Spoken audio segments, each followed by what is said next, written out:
उपन्यासकार doctor Cronin अत्यंत निर्धन थे। पुस्तकों की रॉयल्टी या तो प्रकाशक हड़प जाते अथवा क्रोनिन को उनके हक से कम दो। क्रोनिन बहुत सीधे थे। प्रकाशकों से लड़ाई कर अपना हक लेना उन्हें नहीं आता था, अतः गरीबी में उनका जीवन बीत रहा था।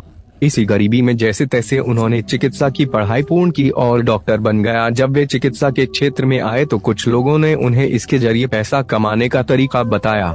वे लोगों की बातों में आकर मरीज से मोटी फीस वसूलने लगे। वे किसी भी निर्धन पर दया नहीं करता और पूरा चिकित्सा खर्च लेते। यह देखकर क्रोनिन की पत्नी बहुत दुखी हुई। वे अत्यंत दयालु थी। पति की गरीबों के साथ यह निर्दय देख एक दिन वे बोली, हम गरीब ही ठीक थे, हमसे कम दिल में दया तो थी। उस दया को खोकर तो हम कंगाल हो गए, अब मनुष्य ही नहीं रहे। पत्नी की मर्मस्पर्शी बात सुनकर डॉक्टर क्रोनिन को आत्मा बोध हुआ और उन्होंने अपनी पत्नी से कहा, तुम सच कह रही हो। व्यक्ति धन से नहीं मन से धनी होता है। तुमने सही समय पर सही राह दिखाई, अन्यथा हम अमानवीयता की गहरी खाई में गिर जाते तो कभी उठ ही नहीं पाते।